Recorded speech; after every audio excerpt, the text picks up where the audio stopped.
विज्ञान भैरव तंत्र धारणा 16, जहां शिव पार्वती को बतलाते हैं कि प्रणव का आप प्लुतांत में उच्चारण करें, उसके बाद शून्य की भावना करें, अर्थात आप ओमकार को बहुत लंबा तक ओम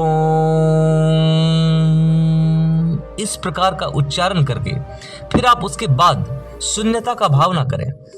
सूत्र है प्रणव आदि सम्र उच्चारात प्लुतान्ते शून्य भावनात् शून्यया परया शक्तया शून्यताम एति भैरवी।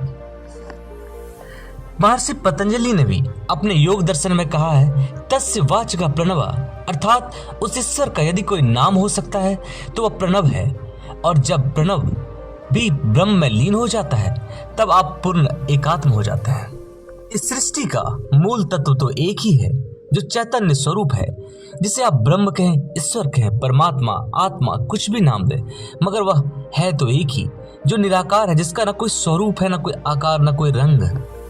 यह ओमकार भी कोई अक्षर नहीं बल्कि एक ध्वनि है जो योगी को समाधि की अवस्था में सुनाई देता है। और इस ओमकार का उच्चारण हर्ष, दीर्घ और प्लुत 3 प्रकार के भेदों से होता है।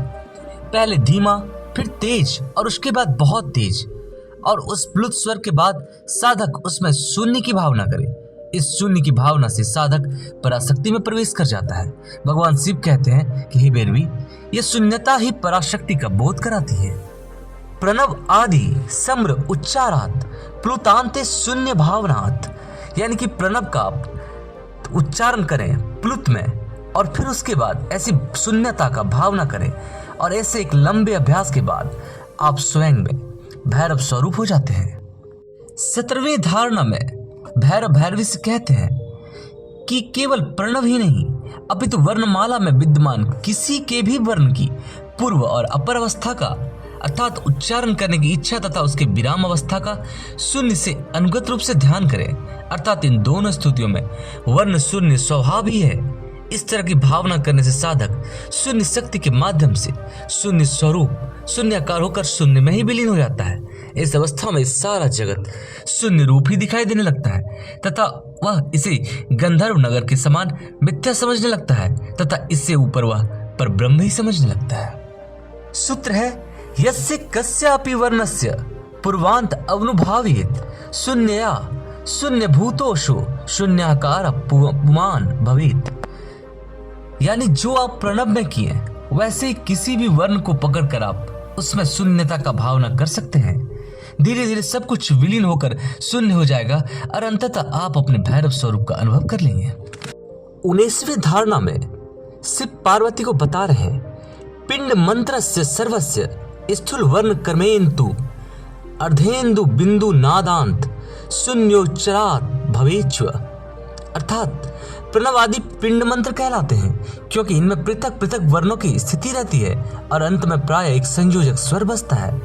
इस प्रकार इन स्थूल वर्णों का उच्चारण करने के बाद अर्धेन्दु, बिंदु, नादांत आदि सूक्ष्म से सूक्ष्मतर वर्णों के उच्चारण का शून्य अवस्था तक अनुसंधान किया जाता है। जैसे प्रणवात्मक पिंड मंत्र में आकार, उकार, मकार इन स्थूल वर्णों के उच्चारण करने के बाद अर्धचंद्र, बिंदु आदि वर्णों की सूक्ष्म स्थितियां मानी जाती है। अनुसंधान करते करते शून्य अवस्था में पहुंचकर साधक स्वयं शिवरूप बन जाता है। शोहम यह भी प्रणव का स्वरूप है। इसमें शकार और हकार रूप हल्का लोप हो जाने पर अंत में ओम यह स्वरूप बच जाता है। इस प्रणव का यह शुभम स्वरूप अजपा रूप से ग्रभित होकर हृदय में बहुत स्पष्ट रूप से ध्वनित होते रहता है। अर्थात दिन रात बिना रुके निरंतर चलने रहने वाली श्वास प्रश्वास प्रक्रिया में चलती रहती है।